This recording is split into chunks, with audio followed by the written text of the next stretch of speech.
If you have ever seen a YouTube video involving a controversial figure, you have probably seen his thumbnail look something like this. Fire, shocking words, and most importantly, the subject, with their eyes censored by a rectangle. Have you ever wondered why people do that? Well, I hope to answer this simple question in this short video. But enough with the introduction, let's cut to the chase. Why do we censor eyes? The black bar is the most common way of censoring eyes. The simple design may seem extremely ineffective knowing you can see a person's face almost in its entirety, but in reality it's the opposite. When someone looks at a person, they usually first look at their eyes.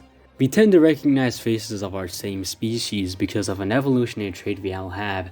Since tribal communities were so small, we needed to stay in a group and as a result, stay safe.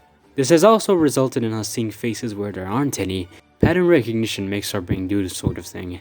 Looking at eyes also makes us feel like we are being seen, if that makes sense. They are a common focal point for the reason that, simply put, you need to know if they are looking at you specifically. You have evolved to look at them first thing. And if they are gone, you just end up with a face without eyes. Now, these black bars are quite a recent development. The earliest version I could dig up is one you may know of. They're redaction bars. They've been around ever since the US government began releasing government information publicly in the 1950s or so, and they are useful in keeping information out of the public eye by just censoring it away. Like I mentioned near the beginning, these black bars can be used to hide identities. But why don't they just censor the face with pixels? Well, if the person you are censoring isn't well known, just a simple black bar should be enough. You wouldn't go out on the street and say, "Hey, I know you from this interview you did with the BBC or whatever." Our eyes are like our fingerprints on a much less noticeable scale. People can have the same eye color, but no one or two eyes are the same. The internet age has brought this eye blocking to a much wider audience. Vaporwave art frequently features ancient statues with their eyes censored, representing the fading nostalgia the genre is known for. Often with artistic eye censorship, you will see a word written on the censored eye. These words range from emotions to names. This is also why you see them on YouTube thumbnails so often. When you talk about a certain ideal or a person, you can censor the eyes to convey that this person is of notoriety. They are famous or infamous for a certain reason.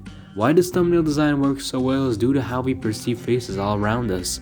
We look at eyes all the time without even knowing it. They are a pivotal focal point of the face and something that most of us have. Removing it makes us look at everything else. Putting a censor bar over a desk, for example, is much less effective than doing it to the statue of David. If you see a word over the eyes, it makes you wonder, why must it be like this? Well, watch the video to find out. Nowadays, you can just go out and put a rectangle over anything really.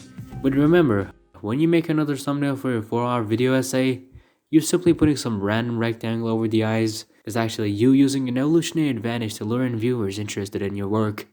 Or maybe it just looks really cool. I don't know.